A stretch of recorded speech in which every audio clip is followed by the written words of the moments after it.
Hi, everybody. This is the Baseball Hut, the amazing, spectacular, terrific, the great one, the people's champion. Your host, the Hut. Welcome back to the Baseball Hut 2. And hopefully you like this video. Hit that subscribe button. So, we got all this stuff going on in Major League Baseball. Players are starting to sign here and there. Some trades. I've had a trade on Tuesday. Sonny Gray got traded to the Red Sox for two pitchers to go into the Cardinals. And, of course, we got the big trade that was Sunday with Brandon Nimmo going to Texas for Marcus Semien. Very big trade. Earth-shattering trade for the Mets, really. And a trade that has rocked the Rangers as well. But the Yankees haven't done much so far. And I guess Hal Steinbrenner did like an interview. He's been doing interviews. This is the owner of the Yankees. He's been doing interviews. And some things the media and the fans aren't gonna like. Now I'm a Met fan, I don't care. So when I get to see when I get to see the Yankee fans suffer, it's great. But let me read the headline from SNY.TV.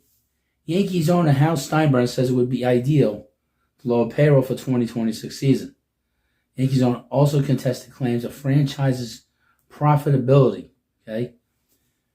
Yankees owner Hal Steinbrenner, he's not his father, by the way. He's not George. You got to get that out there. Has a unwavering commitment to building a championship-caliber roster this offseason, but he's hoping to achieve his family's annual goal at a lower price. George never would say that. Amid speculation, the Yankees waited to cut payroll below $300 million next season. Steinbrenner addressed their financial state on Monday.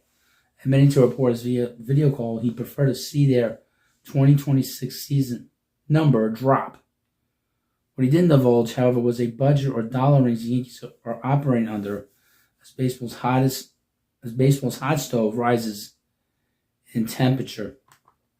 Steinbrenner says there's no mandate to shed payroll, although it's now clear what's written atop his holiday wish list. Would it be ideal if I went down with the payroll? Of course, Steinbrenner said. But does that mean that's going to happen? Of course not. We want to field a team we know can win a championship, we believe could win a championship. It all depends on what's out there and what the possibilities are and how much I feel we're able or we need to pull the trigger on those possibilities. Now, he said the Yankee infield was good. He had no problem with the Yankee infield.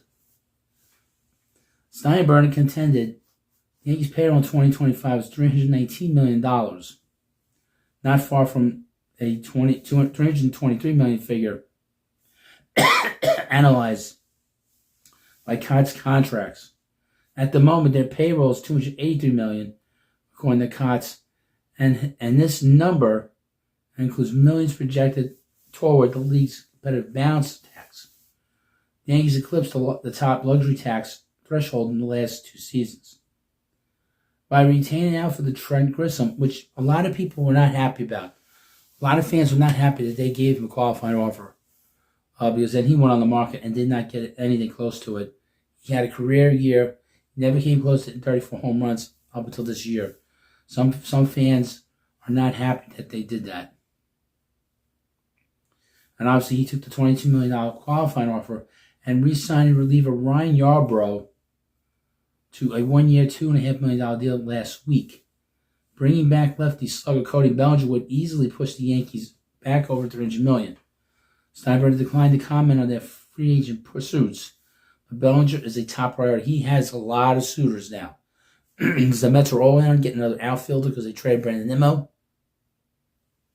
There's all kinds of talk that the Dodgers want to bring him back. I guess as an outfielder primarily. So he has big teams on him that want to bring him in. The Mets look at him as a guy that can play the outfield a little bit, play first base. Give them good defense. That's what they're looking for. And he gives them a bat. And he's shown that he can play in New York, which is huge. It would also mean that they would, a second year in a row, possibly, they could have lost their biggest free agent to the Mets. Obviously, Juan Soto. They lost last year. The article continues. This also was some pushback from Steinbrenner when he was asked about the Yankees' profit margins. While he didn't explicitly say the franchise is operating at a loss, he hinted at some belt-tightening and challenging and challenged reports on their latest revenue totals. According to Forbes, the Yankees generated over $700 million in 2025. I don't want to get into it, but that's not a fair statement or an accurate statement. Everybody wants to talk about revenues, Steinbrenner said. They need to talk about our expenses, including the $100 million expense to the city of New York. Then we have to pay every February 1st, which is the rent, including the COVID year. It all starts to add up in a hurry. You can't be complaining about how much your bills are when you're an $8 billion corporation. Nobody spends more money, I don't believe, on player development, scouting, performance science. These all start to add up. You want to go look at the revenues. You got to somehow try to figure out the expense side as well. You might be surprised. While there's no dispute the Yankees spend money, they had the third highest payroll in MLB this past season. Disgruntled fans want to know where and how it's being allocated. And considering Steinbrenner isn't obligated to open the books, statements on this matter are always met with warranted skepticism. Of course, boasting the highest payroll doesn't guarantee a championship, but flexing financial muscle has worked for the Dodgers, coming off a second straight World Series crown. They're the first team to hoist the Commissioner's Trophy in back-to-back seasons since the Yankees in 1999 to 2000. Steinbrenner believes there's a weak correlation between spending the most and winning the ultimate prize. He also remains in support of MLB implementing a salary cap, as long as a sensible salary floor number is incorporated. Well, that's going to be a problem with the players. It's unclear how the winter will shake out for the Yankees, searching for players to fill voids at several key positions. But if they're truly hell-bent on celebrating championships for the first time since 2009, strategies must change, and fans can't feel reassured by their owner expressing a portion-controlled appetite. His overall value is currently listed at $8.2 billion, according to Forbes. So you can't claim poverty if you're the Yankees. When you are spending the money they've spent, and they have the legacy of George Steinbrenner being the big spender, you can't be saying that you don't have the money. You're losing money. It's ridiculous. But you can't be the number one team, and they are the highest valued sports franchise in North America, and you can't be complaining that that you have to be more careful and you got to tighten your belt and all this stuff. You can't do that, especially when Yankee fans have an expectation since they were little that the Yankees always spent. It's two, 3 generations now where the Yankees say they're going to spend a lot of money, and everybody be damned. And I would mention, he did, like I said during his interview, he did mention the infield. The infield is bad with the Yankees. They don't really have a shortstop. Volpe is not a good shortstop. Ryan McMahon's a good defensive player, but he can't hit. Chaz Chisholm is not going to get re-signed because he's a bit of a strange bird.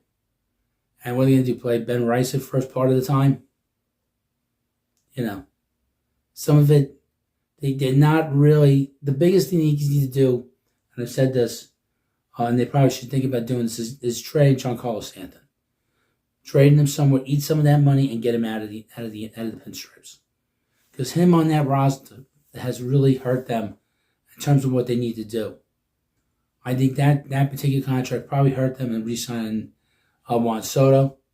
The balance in that lineup is not very good with him in it. And if they lose Bellinger again, another free agent that they had on their team, they're either the Mets or the Dodgers or wherever, it's, the Yankee fans going to get super pissed. Yankee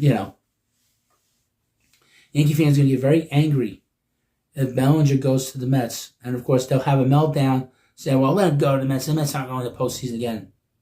But you don't want to lose your players to the crosstown rivals, because at some point, the Mets are going to, the Mets went to postseason last year. The biggest problem with the Mets was the bad pitching, and the chemistry was off. But if you're the Yankees, you don't want to see that.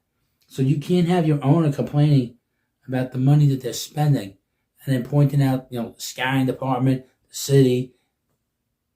That's not the fans' problem, Hal. That's your problem. It's nothing worse than $1 billion owner telling you his problems. It's not your problem.